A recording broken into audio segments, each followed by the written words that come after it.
معزز شرف انتہائی واجب احترام حاضرین مسامعین کی ارشاد اللہ رب کریم کی ذات کا لامحدود شکر ادا کرتے ہیں کہ جس کی توفیق خاص سے آج کے اس پررونق دن کی پررونق ساعتوں میں ہم اس کے گھر میں حاضر ہو کر ذکر خیر کی توفیق پا رہے ہیں۔ دعا ہے کہ اللہ کریم آج کے دن نازل ہونے والی برکتیں اور رحمتیں ہمیں سمیٹنے کی توفیق عطا فرمائے اور ہمیں حق بیان کر کے اس پر عمل پیرا ہونے کی توفیق عطا فرمائے۔ سامعین گرامی کا میں نے جو کلمات طیبات قرآن مجید کی تلاوت کرنے کا شرف حاصل کیا ہے، ان میں اللہ رب العزت نے حضرت سیدنا ابراہیم علیہ نبینا علیہ الصلوۃ والسلام کے وہ الفاظ جو انہوں نے دعا کے طور پر اپنے منہ سے نکالے تھے ان کو قرآن کی ذکر کرایا ہے۔ حضرت سیدنا ابراہیم علیہ نبینا علیہ الصلوۃ والسلام نے اللہ کی بارگاہ میں عرض کیا، اللہ فرماتا ہے کہ وَإِذْ قَالَ إِبْرَاهِيمُ، اے میرے محبوب یاد کرو نہ ہوگا جب ابراہیم دعا مانگ رہے تھے۔ اس عربی زبان کا ایک ایسا لفظ ہے کہ جس کے معنی یہ ہوتے ہیں یاد کرو، اس کے بعد ایک لفظ آتا ہے اذکر، اور یاد اس کو دلائی جاتی ہے بات جس کو وہ بات معلوم ہو جاتی ہے۔ اگر میں آپ کو کہوں کہ پچھلے جمعے پر میں نے یہ بات کی تھی، آپ کو یاد ہے، اگر کسی نے سنی ہوگی یا موجود ہوگا تو وہ کہے گا مجھے یاد ہے، جو آیا ہی نہیں ہوگا وہ کہے گا میں تو آیا ہی نہیں تھا، آپ کیسی باتیں کرتے ہیں۔ تو اللہ کریم نے اپنے محبوب پاک کو فرمایا محبوب یاد کرو نہ ہوگا۔ حضرت ابراہیم علیہ السلام دعا مانگ رہے ہیں، اب اس دعا کے وقت مطلب یہ ہوگا کہ نبی کریم علیہ السلام موجود تھے، دیکھ رہے تھے، پتہ تھا حضور ابراہیم کیا کر رہے ہیں، تو اللہ کریم اپنے محبوب کو وہ وقت یاد دلا رہا ہے۔ قرآن کریم کے بے شمار مقامات پر یہ اس کا لفظ آیا، محبوب یاد کرو وہ وقت۔ جس بھی نبی کی بات آئی اور کسی واقعے کی طرف اشارہ ہوا نا تو اللہ کریم نے یہی فرمایا محبوب وہ وقت یاد کرو۔ یعنی بتانا یہ مقصود تھا کہ اے عقل سے عالی لوگوں، تم یہ سمجھتے ہو کہ میرا محبوب اس وقت اس دنیا کے اندر آیا جب ظاہری طور پہ وہ ماں کے پیٹ سے باہر آیا، اور اس وقت وہ نبی بنا جب اس نے نبوت کا اعلان کیا؟ نہیں، میں نے سب سے پہلے اگر کسی چیز کو پیدا کیا اس کائنات کے اندر تو اپنے بعد سب سے پہلے اپنے محبوب کو پیدا کیا۔ یہ شان ہے نبی کریم صلی اللہ علیہ وسلم کی۔ فرمایا وَإِذْ قَالَ إِبْرَاهِيمُ، اے محبوب یاد کرو جب ابراہیم علیہ السلام دعا مانگ رہے تھے، کیا کہہ رہے تھے؟ رب اجعل هَٰذَا الْبَلَدَ آمِنًا، اے میرے رب میرے اس وطن کو، میرے اس شہر کو امن کا گہوارہ بنا دے، میرے اس شہر کو کیا کر دے؟ امن کا گہوارہ بنا دے۔ وَاجْنُبْنِي وَبَنِيَّ أَن نَعْبُدَ الْأَصْنَامَ، اور اے میرے رب مجھے بھی اور میری اولاد کو بھی بتوں کی عبادت، بتوں کی پرستش سے محفوظ کر دے۔ جو پہلا حصہ ہے دعا کا وہی میرا موضوع ہے کہ حضرت ابراہیم علیہ السلام نے اپنے وطن کے لیے دعا مانگی۔ کس کے لیے دعا مانگی؟ اپنے وطن کے لیے، اپنے شہر کے لیے، بلد کہتے ہیں شہر کو، یعنی جس شہر میں جناب ابراہیم علیہ السلام آباد تھے، اس شہر کے لیے دعا مانگی، مولا میں اس شہر کے اندر رہ رہا ہوں، یہ شہر مجھے اپنی جان سے عزیز تر ہے، اس شہر کے ساتھ مجھے محبت ہے، مولا اس شہر کو امن کا گہوارہ بنا دے۔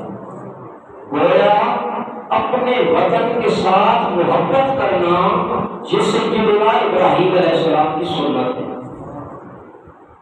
اور قرآن اس کا گواہ ہے۔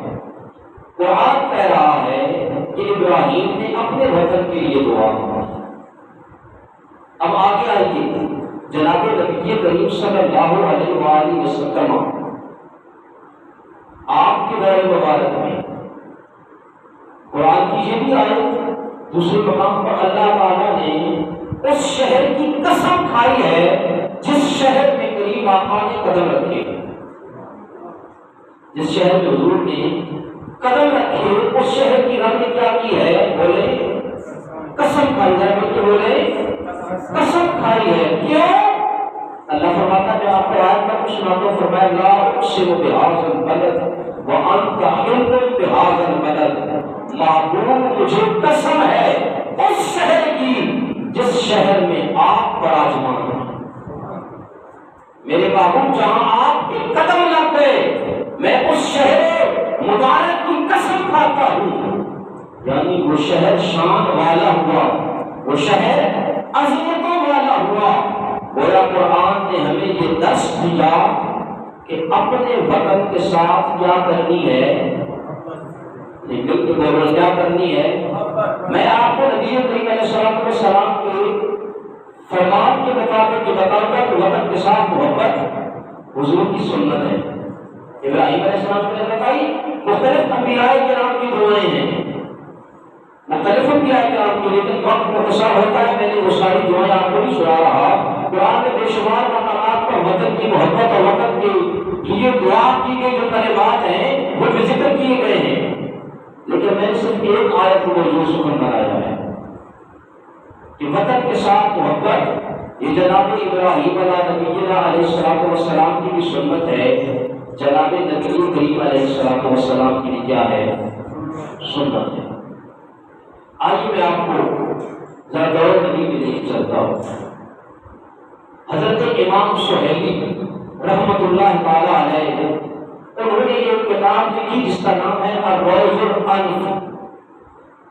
اس کتاب کے اندر انہوں نے ایک باب باندھا ہے، ایک پورا چیپٹر انہوں نے کریٹ کیا ہے، اور اس چیپٹر کا جو انہوں نے عنوان رکھا ہے وہ عنوان ہے حب الرسول صلی اللہ علیہ وآلہ وسلم وطنہ، کہ حضور علیہ السلام کی وطن کے ساتھ محبت، حضور علیہ السلام کی اپنے وطن کے ساتھ کیا محبت کی عنوان رکھا ہے حضرت امام سہیلی نے اپنی کتاب الروض الانف کے اندر۔ انہوں نے بے شمار پھر اس باب کے اندر، اس چیپٹر کے اندر احادیث پاک نقل کی ہے، حضور کے فرامین نقل کی ہے۔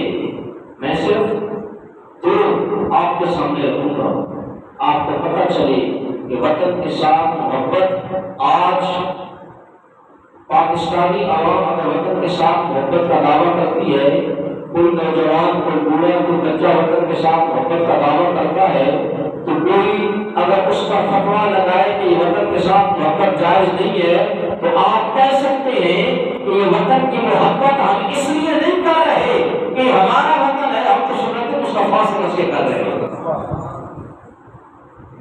امام سہیلی فرماتے ہیں کہ جب نبی کریم صلی اللہ علیہ وآلہ وسلم پر وحی کا نزول شروع ہوا، بات سمجھنے والی ہے، وحی کا نزول شروع ہوا، وحی نازل ہونا شروع ہوئی، تو ام المؤمنین سیدہ حضرت خدیجہ کبریٰ رضی اللہ تعالی عنہا آپ کو اپنے چچا زاد بھائی حضرت ورقہ بن نوفل کے پاس لے کر گئے۔ یہ ورقہ بن نوفل جو پہلی آسمانی کتابیں تھیں ان کے عالم تھے۔ حضرت خدیجہ رضی اللہ تعالیٰ عنہ کے چچا سات بھائی تھے. حضرت خدیجہ نبی کریم صلی اللہ علیہ وسلم کو ان کے پاس لے کر گئی تو حضور علیہ السلام کو جب دیکھا ورقہ بن نوفل نے عرض کی مجھے بتائیے کیا واقعہ ہوا. تو کریم آقا علیہ السلام نے بتایا کہ میرے اوپر اس طرح وحی نازل ہوئی. ایک آنے والا آیا اور اس نے آ کر کہا کہ اقرأ باسم ربک الذی خلق. سبحان اللہ کو چلی آتی. فرمایا آنے والا آیا اللہ میرے بھائیو اللہ کریم کے نام نے ارشاد فرمایا اللہ کریم کا پیارا فرشتہ اللہ کریم کا معبود فرشتہ جناب جبریل امین میری بارگاہ میں آئے اور آ کر مجھے کہا اقرأ باسم ربک الذی خلق. سبحان اللہ. اے میرے معبود یہ اللہ تعالیٰ کا کلام اللہ تعالیٰ نے آپ کی طرف بھیجا ہے. اے ورقہ بن نوفل یہ حالات میرے ساتھ پیش آئے. اب ذرا سنیے میں اپنے موضوع کی طرف آؤں. حضرت ورقہ بن نوفل نے نبی کریم صلی اللہ علیہ وسلم کو فرمایا یا رسول اللہ صلی اللہ علیہ وسلم جو آسمانی کتابیں میں نے پڑھی ہیں میں ان کے علم کے مطابق اتنا جانتا ہوں جو حالات آپ بتا رہے ہیں آپ عام شخص نہیں ہیں بلکہ اللہ کے محبوب اور نبی ہیں. حضرت ورقہ بن نوفل کہہ رہے ہیں یا رسول اللہ صلی اللہ علیہ وسلم اب ذرا آگے آئیے. آپ کہنے لگے یا رسول اللہ اب حالات یہ ہیں ہر کوئی آپ کی مدد کرنے والا ہے ہر کوئی آپ کے ساتھ کرنے والا ہے ہر کوئی آپ کی مدد کرنے والا ہے آپ کو ساتھ اور امین کرنے پکارنے والے ہیں لیکن یہ جو کلام آپ پر نازل ہو رہا ہے اے کریم کا جب آپ اعلان کریں گے آپ نبوت کا اعلان کریں گے آپ توحید کا پیغام ان تک پہنچائیں گے. سنیے میرے کریم کا یہی لوگ جو آپ کو صادق اور امین کہا کرتے ہیں یہی لوگ جو آپ کے پاس امانتیں رکھا کرتے ہیں یہی لوگ جو آپ کو میرے کریم کا اپنے فیصلے آپ سے کرواتے ہیں یا رسول اللہ صلی اللہ علیہ وسلم یہی لوگ آپ کی جان کے دشمن بن جائیں گے. آپ بات کریں گے آپ کی بات کو جھٹلائیں گے آپ کی تکذیب کریں گے آپ کو جھٹلائیں گے. دوسری بات یہ ہوگی میرے کریم آقا آپ کو طرح طرح کی اذیتیں پہنچائیں گے آپ کو طرح طرح کی تکالیف پہنچائیں گے. اور تیسری بات ورقہ بن نوفل نے فرمایا یا رسول اللہ آپ پر اتنا ظلم ڈالیں گے کہ آپ کو وطن سے نکلنے پر مجبور کر دیں گے. حضرت امام سہیلی فرماتے ہیں کہ تین باتیں ورقہ بن نوفل نے بتائی کہ کریم آقا آپ کو آپ کی بات کو جھٹلائیں گے تکذیب کریں گے آپ کی بات نہیں مانیں گے. دوسری بات آپ کو طرح طرح کی تکالیف پہنچائیں گے اور تیسری بات آپ کو وطن سے نکالیں گے. حضرت امام سہیلی فرماتے ہیں کہ جب ورقہ بن نوفل نے یہ کہا نا کہ یا رسول اللہ آپ کی تکذیب کریں گے کریم آقا صلی اللہ علیہ وآلہ وسلم خاموش رہے. اللہ اللہ میرے بھائی جناب نبی کریم صلی اللہ علیہ وسلم خاموش ہیں. آپ نے کچھ ارشاد نہیں فرمایا کوئی آپ کے حالات میں تبدیلی نہیں آئی. جب ورقہ بن نوفل نے یہ کہا یا رسول اللہ آپ کو بار بار تکالیف دیں گے آپ کو اذیتیں دیں گے آپ کے پیاروں کو تکالیف پہنچائیں گے آپ کو ذہنی طور پر ٹارچر کریں گے میرے کریم آقا یہاں پر بھی خاموش ہے. لیکن جب ورقہ بن نوفل نے یہ جملہ کہا یا رسول اللہ آپ کو اپنے وطن سے نکال دیا جائے گا حضرت امام سہیلی فرماتے ہیں لوگ کریم آقا نے فوراً ارشاد فرمایا حضرت ورقہ بن نوفل کو جواب دیا پھر کیا مجھے وطن سے بھی نکلنا پڑے گا؟ امام شعبی پھر آگے لکھتے ہیں کہ یہ جو جملہ تھا نا، اول نفر جیتا، پہلی بات پر حضور نے کچھ نہیں کہا، دوسری بات پر حضور نے کوئی ریئیکشن نہیں دیا، لیکن تیسری بات پر حضور کا جو ریئیکشن تھا، آپ فرماتے ففی ھذا دلیل علی حب الوطن، ارے یہاں پر ہی حضور کی وطن کے ساتھ محبت واضح ہو جاتی ہے، وطن کے ساتھ حضور کی محبت واضح ہو جاتی ہے۔ حضور کو اپنے وطن کے ساتھ کتنی محبت تھی، وشدت مفارقتہ علی نفس، فرماتے ہیں کہ حضور علیہ السلام کی محبت کا اندازہ بھی یہاں سے ہوتا ہے، اور حضور علیہ السلام کو جو شدت مفارقت ہے، جو جدائی کی شدت اور جدائی کی جو تڑپ ہے، اس تڑپ نے حضور علیہ السلام کو فوراً بولنے پہ مجبور کر دیا کہ آج یہ مجھے یہاں سے بھی نکال دیں گے، وطن سے بھی نکال دیں گے۔ یعنی حضور اپنے وطن کے ساتھ، اپنے شہر مکہ کے ساتھ کیا کرتے تھے؟ بولو، محبت کرتے تھے۔ کیا کرتے تھے؟ اسی لیے میرے بھائیو، جب جناب نبی کریم صلی اللہ علیہ وآلہ وسلم کو کفار و مشرکین نے اذیتیں کی، تکالیف پہنچائی، اور اللہ کریم نے حکم دیا، میرے محبوب اب حق وقت آ گیا ہے کہ آپ اپنے وطن کو چھوڑ دیں، مدینہ تشریف لے جائیں، اب حالات یہاں پہ سازگار نہیں ہے۔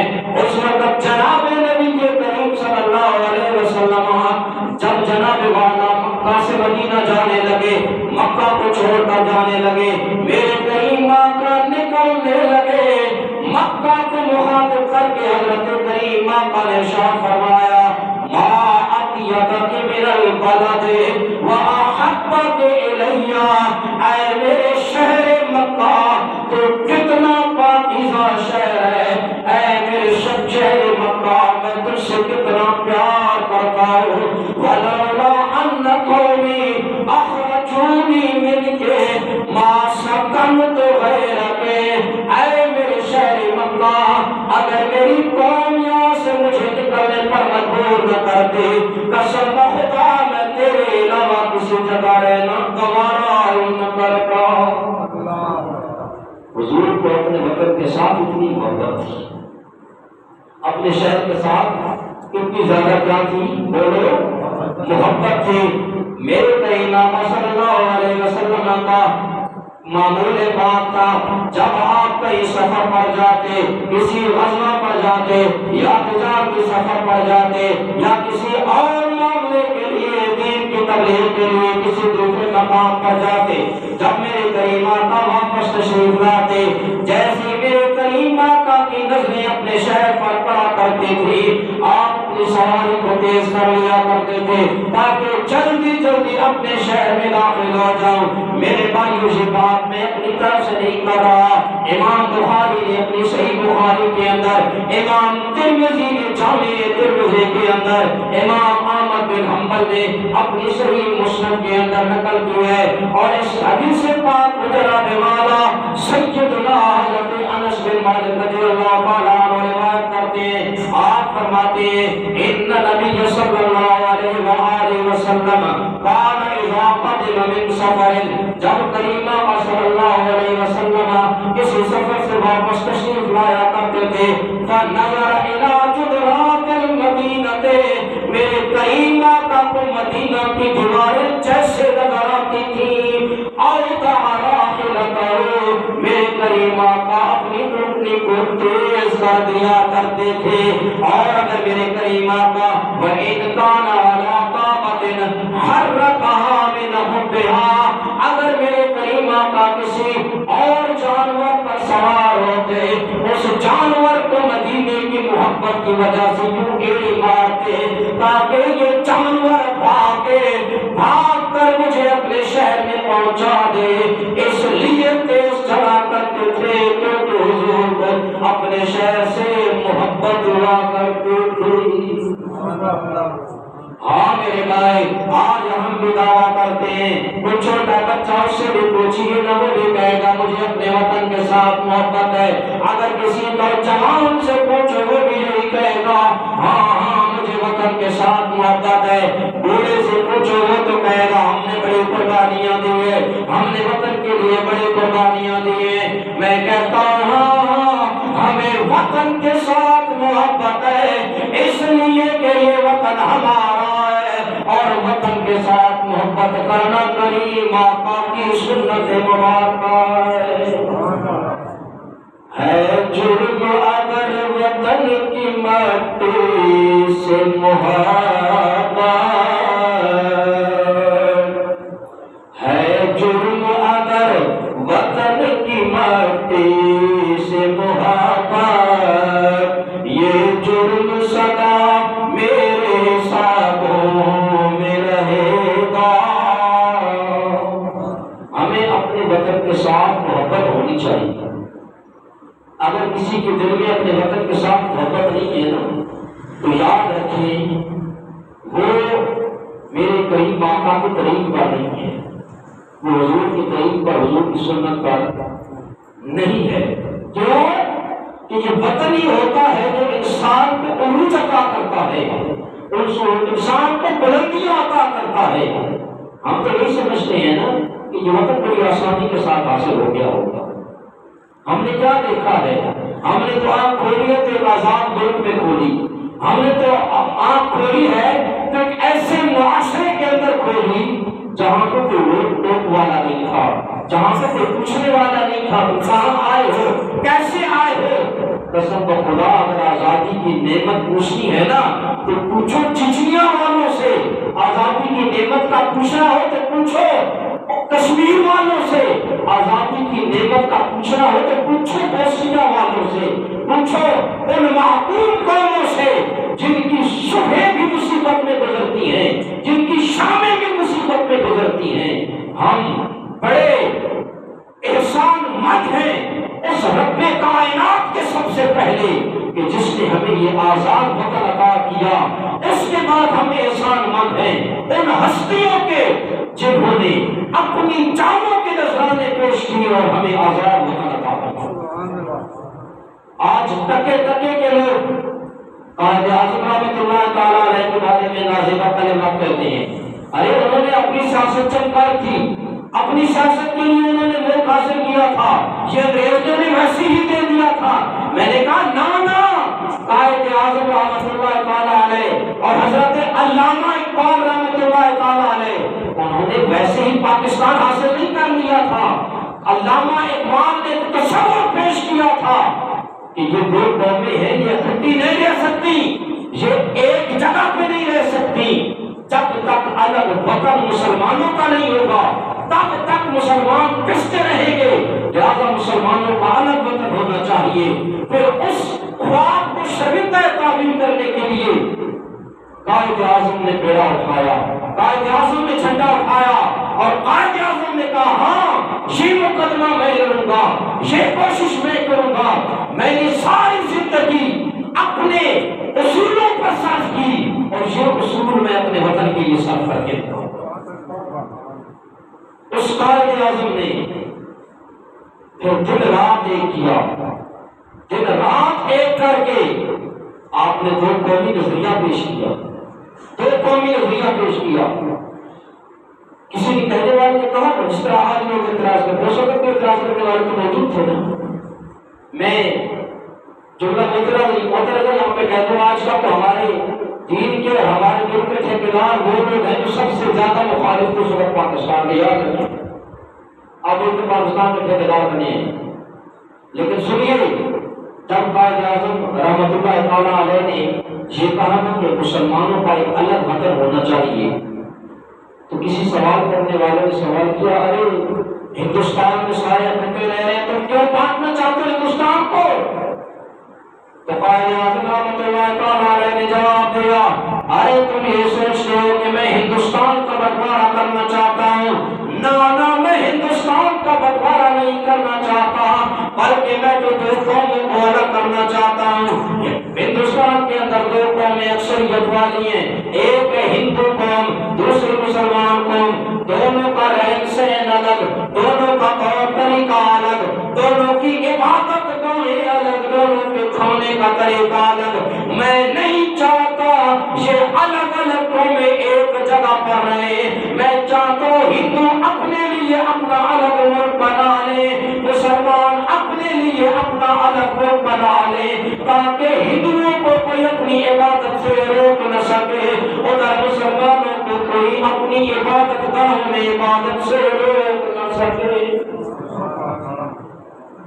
ایک میں صحیح بھی جب قائدان رحمۃ اللہ تعالیٰ علیہ نے یہ تحریک چلائی تو نمائندہ تھا صحافی جسے آپ کہتے ہیں، صحافی آیا اور وہ صحافی آیا کر اس نے کہا اللہ تعالیٰ سے ایسے سوال آئے آپ دن رات پاکستان کی بات کرتے ہو، آپ شب روز پاکستان کے بارے میں لگے ہوئے ہو کہ پاکستان معرض وجود میں آئے گا، پاکستان ایسا ہوگا، بتا پاکستان کب معرض وجود میں آئے گا۔ سنیے میرے آقا کے غلاموں، اللہ تعالیٰ اس قرآنیہ نمائندے کو کرانا جواب دیا، آپ فرمایا اے قرآنیہ کے نمائندے تو کیا سمجھتا ہے کہ قائد اعظم کوئی تجھ جیسا ان پڑھ ہے، قائد اعظم تجھے بتا رہا ہے، اے نمائندے اگر تو پوچھ رہا ہے کہ پاکستان کب معرض وجود میں آئے گا تو سن، پاکستان تو اس وقت ہی معرض وجود میں آ گیا تھا جب برصغیر کے پہلے ہندو نے اسلام قبول کیا تھا۔ جس وقت پہلے ہندو نے اسلام قبول کیا تھا پاکستان کی پہلی اینٹ رکھ دی گئی تھی۔ اللہ اکبر کبیرہ۔ میرے بھائی پھر ذرا دیکھیے نہ تاریخ کہ پاکستان کس طرح چلے۔ ہم یہی سمجھتے ہیں کہ پاکستان یوں ہی آزاد ہو گیا، اتنی آسانی سے مل گیا، نہ میرے بھائی، ذرا پوچھیے نا ان بزرگوں سے جنہوں کی آنکھوں کے سامنے پاکستان بنا، ذرا پوچھیے نا علماء سے جن کے سامنے ان کے بیٹوں کو کاٹ ڈالا گیا، ذرا پوچھیے نا ان عورتوں سے جن کے سامنے ان کے سہاگ اجڑ گئے، ذرا پوچھیے نا ان بچوں سے جن کے سامنے ان کے والدین کو شہید کر کے انہیں یتیم کر دیا گیا، ذرا پوچھیے نا ان نونہالوں سے جن کو نیزوں کی نوکوں پر اچھالا گیا۔ میرے بھائیوں، اتنی قربانیاں دی ہمارے ملک کے ہمارے آباء و اجداد نے، تب جا کر یہ عظیم ملک ہمیں حاصل ہوا، تب جا کر ہمیں یہ ملک ہمیں آزاد وطن حاصل ہوا۔ میرے بھائیوں، یہ وطن یوں ہی نہیں ملا بلکہ یہ وطن کئی شہادتیں لے کر، کئی شہادتیں دے کر، کئی قربانیاں دے کر، بلکہ ہمارے آباء و اجداد نے اپنے خون کے آخری قطرے تک بہائے، تب جا کر ہمیں آزاد وطن ملا ہے۔ کہ شہیدوں کے لہو سے جو زمین آباد ہوتی ہے، بڑی زرخیز ہوتی ہے، بڑی شاداب ہوتی ہے۔ ہم فقط یہی سمجھتے ہیں کہ ملک ہمیں ایسی حاصل ہو گئی ہے، لیکن آزادی ہمیں حاصل ہوئی، ہم آزادی بھی منائیں گے، جشن منائیں گے، تقاریب کریں گے، گلی نغمے لگائیں گے، ڈھول بازی بجائیں گے، پٹاخے چھوڑیں گے، گلیاں سجائیں گے، جھنڈے لگائیں گے، لیکن میں ایک سادہ سا سوال کرنا چاہتا ہوں کہ کیا جھنڈیاں لگا لینا، کیا نغمے گا لینا، اسٹیجوں پر جا کر بچیوں کو بچوں کو ڈانس کروا لینا، تقاریر کروا لینا، ملی نغمے گنگنا لینا، اس سے ہمارے وطن کے ساتھ جو وفا ہے وہ دور ہو جائے گی؟ نہیں، کبھی بھی نہیں۔ ہمارے آباء و اجداد نے اس وطن کے لیے قربانیاں دی تھی، ہم بھی ذرا سوچیں نا کہ ہم نے اپنے وطن کے ساتھ کتنی وفاداری کی ہے، ہم نے اپنے وطن کے لیے کتنی قربانیاں دی ہیں۔ میرے بھائی، اگر میں سچی بات کرنے پہ آؤں ہم یہی کہتے ہیں نا کہ ہمارے حکمران کرپٹ ہیں، ہم یہی کہتے ہیں ہمارے حکمران چور ہیں، ہم یہی کہتے ہیں ہمارے حکمران وفادار نہیں ہے اس ملک کے ساتھ، مخلص نہیں ہے اس ملک کے ساتھ۔ میں کہتا ہوں نہیں، حکمران تو بات کی بات ہے، پہلے میں اپنے گریبان کے اندر کو جھانک کر دیکھوں نا، میں اس ملک کے ساتھ کتنا مخلص ہوں، میں اس ملک کا کتنا وفادار ہوں۔ کیا میں چور نہیں ہوں؟ کیا میں کرپٹ نہیں ہوں؟ اگر میں کوئی ڈیوٹی کر رہا ہوں، اپنے فرائض ادا کر رہا ہوں اور فرائض میں کوتاہی کرتا ہوں تو یہ چوری نہیں ہے؟ اگر میں مزدور ہوں اور مزدوری پوری نہیں کرتا، دھوکہ دیتا ہوں مالک کو، تو بتاؤ نا یہ کرپشن نہیں ہے؟ اگر میں دکاندار ہوں، تاجر ہوں اور میں 2 نمبر چیز 1 نمبر کر کے بیچتا ہوں، تو کیا اس ملک کے ساتھ ناانصافی نہیں ہے؟ اگر میں 100 روپے کی چیز 1000 یا 500 میں بیچتا ہوں تو کیا وطن کے ساتھ یہ وفا ہے؟ ہمیں دوسروں کی ناانصافیاں تو نظر آتی ہیں، ہمیں دوسروں کی جانبداریاں تو نظر آتی ہیں، ہمیں دوسروں کی کرپشن تو نظر آتی ہے، لیکن ہمیں اپنی ایک بھی کرپشن نظر نہیں آتی، اپنی ایک بھی ناانصافی نظر نہیں آتی۔ اللہ کے قائد اعظم رحمۃ اللہ تعالیٰ علیہ سے کسی انگریز نے سوال کیا تھا، اے قائد اعظم اگر یہ ملک بن گیا تو پاکستان کی بات کرتا ہے، پاکستان بن گیا تو بتانا پاکستان کا آئین کیا ہوگا، پاکستان کا دستور کیا ہوگا؟ قائد اعظم نے اس وقت جواب دیا تھا اور یہ جواب اپنے سینوں پہ لکھ کر لے کے جائیں۔ قائد اعظم نے کہا تھا ارے تم پاکستان کے آئین کے بارے میں، دستور کے بارے میں پوچھتے ہو، قسم خدا پاکستان کا دستور اور آئین کے 1400 صدیاں پہلے آمنہ اللہ قرآن کی صورت میں ہمیں دے گیا، قرآن کی صورت میں ہمیں دے کر گیا۔ وہ الگ بات ہے کہ ہمارا آئین اور قانون نہ قرآن کی عزت کا حامی ہے، نہ کچھ آئین اور دستور کے مطابق فیصلے ہوتے ہیں، وہ الگ بات ہے، لیکن وہاں بھی مجرم ہم ہی ہیں۔ ہم اسمبلیوں میں ایسے لوگوں کو بھیجتے ہیں جنہیں نہ آئین کا پتہ، نہ قرآن کا پتہ، نہ سنت کا پتہ، نہ ملک کی رکھوالی کا پتہ۔ ہم کب تک یوں پستے رہیں گے؟ لیکن میرے بھائی اگر ہم نے وطن کے ساتھ محبت کرنی ہے، ہم نے وطن کے ساتھ اخلاص کے ساتھ پیش آنا ہے، تو پھر اپنے وطن کے لیے ہمیں قربانیاں دینی ہوگی، ہم نے اپنے وطن کے باسیوں کے ساتھ محبت کا سلوک رکھنا ہوگا۔ آخر میں صرف ایک بات کروں گا کہ یہ مقدس سرزمین اللہ کا احسان ہے۔ سارے مل کے بول کیا ہے؟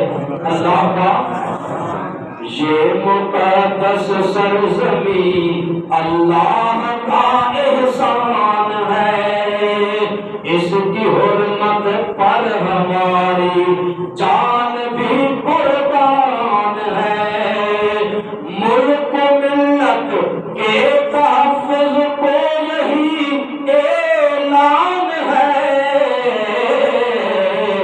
سب سے اعلیٰ سب سے پہلے اپنا پاکستان ہے، سدا سلامت پاکستان کا قیامت۔